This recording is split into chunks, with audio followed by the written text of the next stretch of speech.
Tomas Noel. He's an assistant professor in the English department.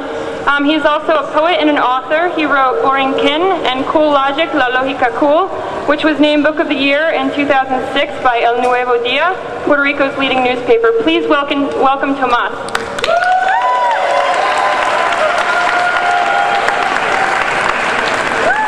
Hey, you Albany. I'm glad to be here. Not so glad about the circumstances, but glad to see so many faces here plugged in and ready to respond. Okay, so I bring the tools of the creative writer. I'm going to do two pieces. The first one is kind of collage-y, and the second will be more fun and interactive. I was actually born and raised in Puerto Rico.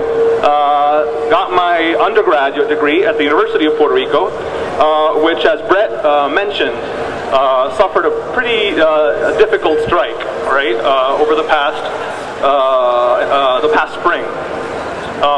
It was a difficult process, but I'm happy to say that it ended up being an experience that strengthened, I think, the community. And so I'd like to reflect on what was at stake, some of those values involved, by reading a little collage piece. So I actually did not write anything here. I'm cribbing from an article in an online edition of the Orlando Sentinel from May 20th by Alci Acevedo.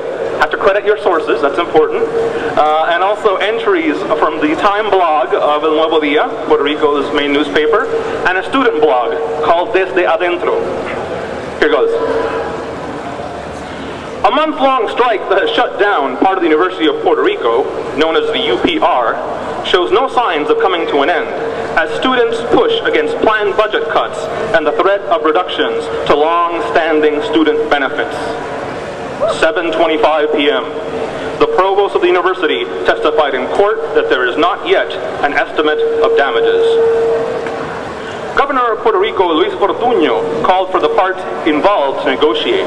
But yesterday, UPR President José Ramón de la Torre did not show up to a 10 a.m. meeting with the Students' National Negotiation Committee.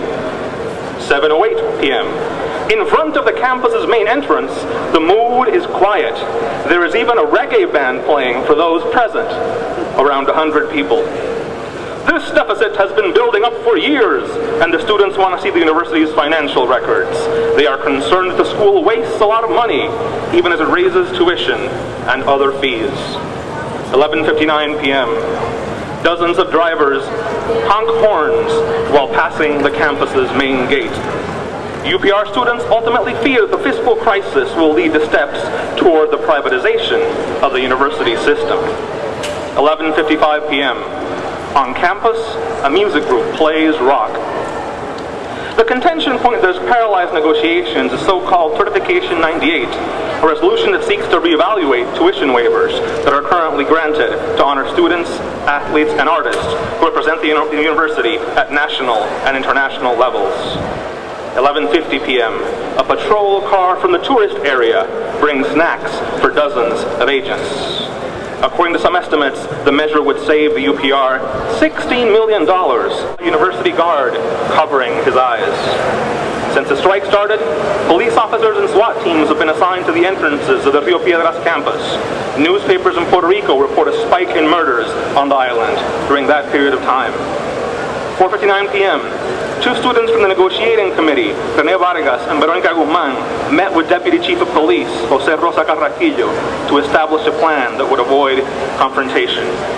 And finally, students are jubilant after the National Negotiating Committee signed an agreement with the majority of the Board of Trustees of the university that ratifies earlier understandings, eliminates the possibility of indictments against students, and guarantees that no additional fees will be imposed come August.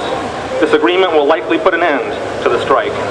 Here, the university won, the incoming students won, as did public education. We all won here, said Arturo Rios Escribano, member of the NCC. The agreement states that 1, there will be no new fees of any kind at the beginning of the next academic year. 2, there will be no indictments brought against students. 3, the certification of the Board of Trustees will be amended so to stipulate that every student that qualifies for a tuition waiver will receive one, regardless of other financial aid which they might be entitled. And 4, most importantly, no private-public partnerships will be imposed at the University of Puerto Rico, and none of its campuses will be sold. Okay?